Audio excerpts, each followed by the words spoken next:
ایک چیز سب کے لیے کلیئر ہونی چاہیے کہ پاکستان وہ ملک ہے جو کہ خطے میں امن چاہتا ہے، لیکن امن کی خواہش کو کمزوری نہ سمجھا جائے، یہ ہم ایک عرصے سے کہہ رہے ہیں اور اپنے تمام پڑوسیوں کو کہتے ہیں، لیکن باقی پڑوسی سمجھے نہ سمجھیں، بھارت کو یہ چیز سمجھ میں نہیں آتی۔ اور جب بھی 2019 ہو یا اس سے پہلے کا کوئی واقعہ ہو یا ابھی ریسنٹ ہسٹری میں جو مے میں بھارت کے ساتھ ہو گیا، اور خاص طور پر پہلگام کے ڈرامے کے بعد وہ پہلگام کا واقعہ جس کے اوپر ابھی تک وہ ثبوت نہیں پیش کر پایا۔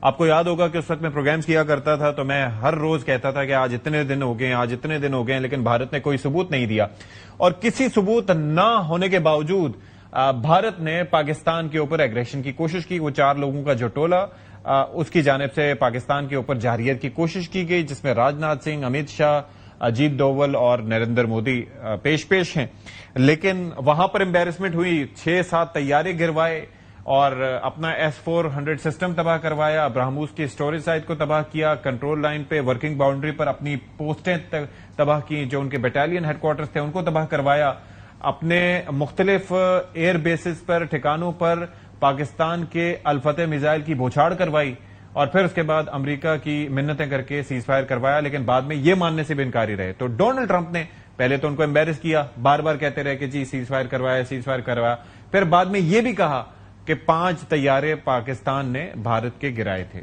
تو آپ اس بات سے اندازہ کر لیجئے کہ یہ کتنی امبیرسمنٹ رہی، لیکن ابھی تک یہ جو شخصیات ہیں، راجناتھ سنگھ ہوں یا کوئی بھی ہوں، ان کے پاس جواب نہیں ہوتا، لیکن وہاں سے اب یہ سوال پوچھا جا رہا ہے کہ ہوا کیا تھا۔ تو راجناتھ سنگھ نے کیا کہا اسمبلی میں، پھر آگے کیا ہوا وہ ذرا میں آپ کو دکھاؤں گا۔ انہوں نے ایک کوشش کی، ہمارے ڈی ایم او سے بات کی، مہاراج اب روک دیجئے، بہت ہو گیا۔ یہ پیشکش اس کیبنٹ کے ساتھ سویکار کی گئی۔ انہیں رکیے بتا دیا،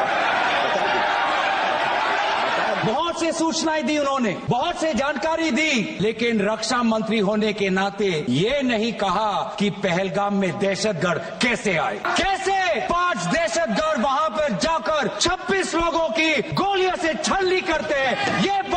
یہ سوچنا رکشا منتری نے نہیں دی، یہی ہے سوچنا کا یدھ۔ کیسے آئے 5 دہشت گرد وہاں پر، کیسے آئے ایک علاقہ جہاں پر ایکسس بڑی مشکل ہے، جہاں پر خچروں کے ذریعے جایا جاتا ہے، وہاں پر 5 منٹ میں الزام پاکستان پر کیسے لگ گیا، وہاں پر 10 منٹ میں مقدمہ کیسے درج ہو گیا، ایسے بہت سے کیسے کے سوال ہیں۔ اچھا، چدمبرم صاحب آپ کو یاد ہوں گے وزیر داخلہ ہوا کرتے تھے بھارت کے، انہوں نے پہلگام کے واقعے کے اوپر سوال اٹھا دیے، وہ بھی ذرا میں آپ کو دکھانا چاہوں گا۔ The second one is they are unwilling to disclose what the NIA has done all these weeks. Have they identified the terrorists, where they came from? For all we know, they could be homegrown terrorists. Why do you assume that they came from Pakistan? There's no evidence of that. اچھا، ایک تو یہ چیز ہو گئی۔ دوسری جانب ایک ایسی بھیانک کوشش، ایک ایسی بھیانک سازش جس کی جانب اشارہ D G I S P R نے آپ سے کچھ عرصہ پہلے کیا تھا اور پہلگام واقعے کے بعد کیا تھا، کہ یہ جو پاکستانی ہیں، معصوم پاکستانی، ان کو فیک انکاؤنٹرز میں قتل کیا جائے گا، شہید کیا جائے گا، اور بھارت اس چیز کا ارادہ رکھتا ہے۔ کیا کہا تھا ذرا دیکھیے۔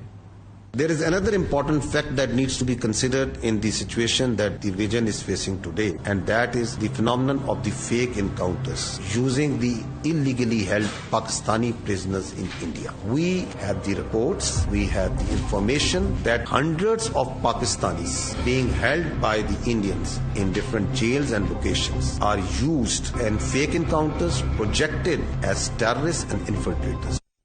اچھا، یہ تو ہو گیا، اب ہو کیا رہا ہے؟ یہ بات کہی تھی D G I S P R نے 30 اپریل کو، اور ابھی آپ دیکھ لیجئے کہ جولائی کا آخری اشرہ چل رہا ہے اور بالکل آخر ہے، لیکن ہو کیا رہا ہے؟ ایک آپریشن سندور میں ناکامی کے بعد ایک آپریشن مہادیو شروع کیا ہے، اور اس کے اندر بھارتی ریاست کے ماتحت غیر قانونی اور جبری طور پر رکھے گئے معصوم پاکستانیوں کو فیک انکاؤنٹرز میں ان کو قتل کیا جا سکتا ہے، اور پھر یہ مقصد ان کا یہ ہے کہ ان کے اوپر الزام لگا دیں گے اور پھر خفت مٹائیں گے اور الزام لگائیں گے پاکستان پہ۔ اور اسی بنیاد پہ ہوا کیا، 24 اپریل کو انہوں نے کیا کیا تھا کہ آزاد جموں کشمیر کے 2 شہریوں کو بارڈر کراس کرنے پر غلطی سے جو ان سے ہوا تھا اس پہ ان کو قتل کر دیا گیا تھا، شہید کر دیا گیا تھا۔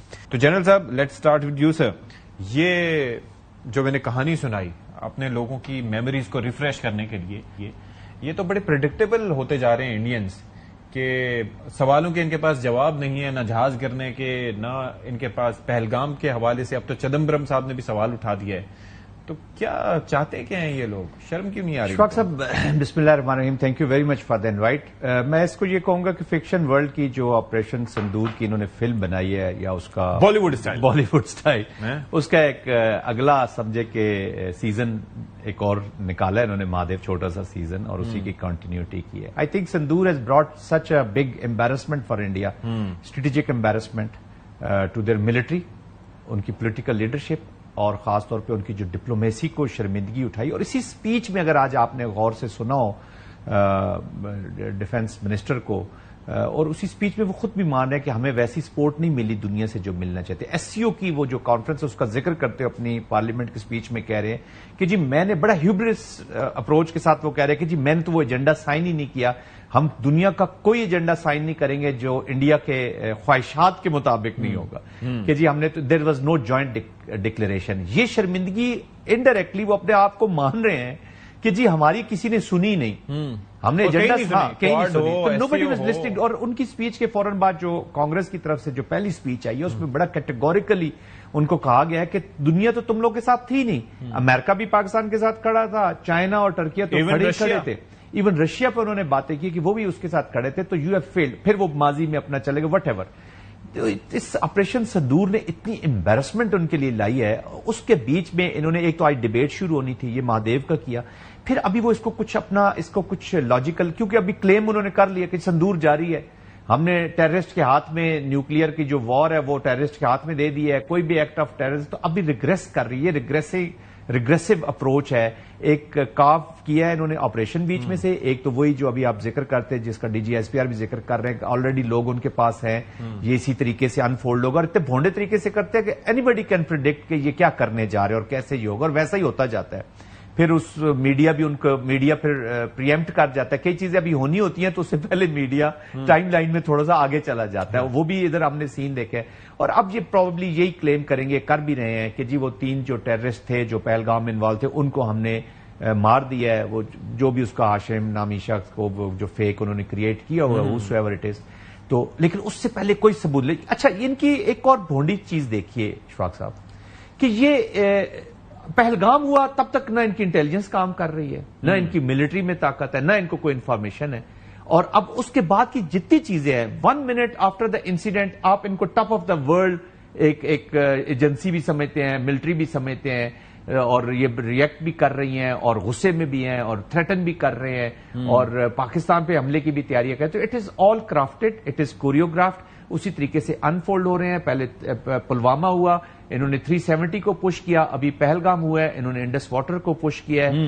اور بٹ مجھے جو کنسرن میرے لیے ایز اے پاکستانی کہ جب ہم وہاں کی جو پالیٹکس ہے، اس آر ایس ایس نے اینٹی پاکستان اتنی زیادہ کر دی کہ اب کانگریس بھی اس میں انوالو ہو گئی ہے. جی. تو سکے کے 2 رخ ہیں، ایک تھوڑا سا صاف ستھرا ہے اور ایک ذرا زنگ آلود ہے. بٹ ان کی اپلیکیشن اگینسٹ پاکستان اور ان کی پالیٹکس اور ان کی جو پاکستان کے بارے میں سوچ ہے، یہ ہندوتوا کی سوچ جہاں پہ ذرا ریڈیکل زیادہ ہے، لیکن جو دوسری طرف بھی سوچ ہے وہ کتنی خیر کی سوچ نہیں ہے. That is the concerning thing for Pakistan. There is no, ہمیں کسی غلط فہمی میں نہیں رہنا چاہیے کہ چدمبرم نے کہہ دیا، ٹھیک ہے انہوں نے کہا، لیکن وہ 71 سے کلیم کرنا شروع کرتے ہیں اپنی سکسیسز. تو as a state Pakistan has to be alert.